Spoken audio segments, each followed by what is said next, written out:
예수님의 부활의 사건을 성경에서 증거할 때에 가장 먼저 그 증인으로 내세우는 것은 여인을 내세우고 있습니다.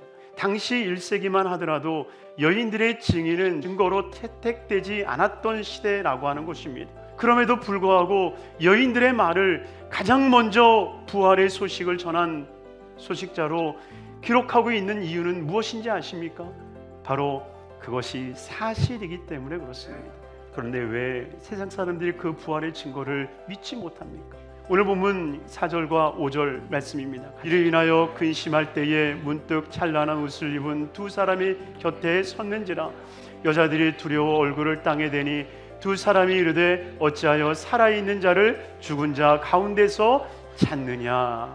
여러분, 예수 그리스도의 부활을 목격했던 여인에게 두 가지의 감정의 변화를 보여줍니다. 예수님의 빈 무덤을 보니까 근심하고, 예수님의 부활의 영광을 보니까 두려워하고.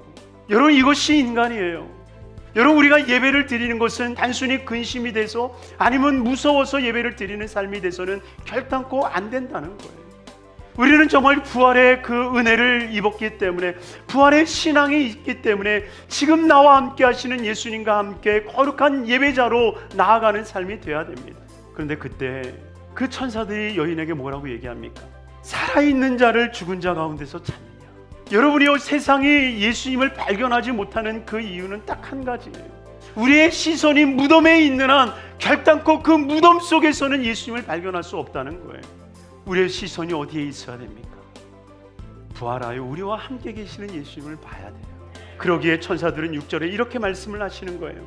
여기 계시지 않고 살아나셨느니라. 갈릴리에 계실 때 너희에게 어떻게 말씀하셨는지를 기억하라. 사랑하는 성도님들, 우리의 인간의 삶이라고 하는 것은 우리의 머릿속에 무엇이 기억되어지느냐에 따라서 삶이 달라지는 거예요. 그러니 저와 여러분들도 오직 하나님의 말씀을 기억하고 주님이 주신 그 은혜 부활의 신앙을 기억해내기를 주님의 이름으로 축원합니다. 그랬을 때에 여인들이 보았던 빈 무덤은 무엇입니까?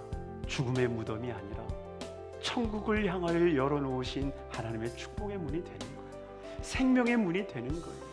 그러니 부활의 신앙을 통해서 주님이 열어놓으신 그 무덤 문이 우리를 향한 천국을 향한 문이요, 오직 주님의 부활을 믿는 그 믿음으로 천국을 소유하며 천국 안에서 살아갈 수 있는 우리 귀한 성도님들의 삶이 되시기를 주님의 이름으로 축원합니다.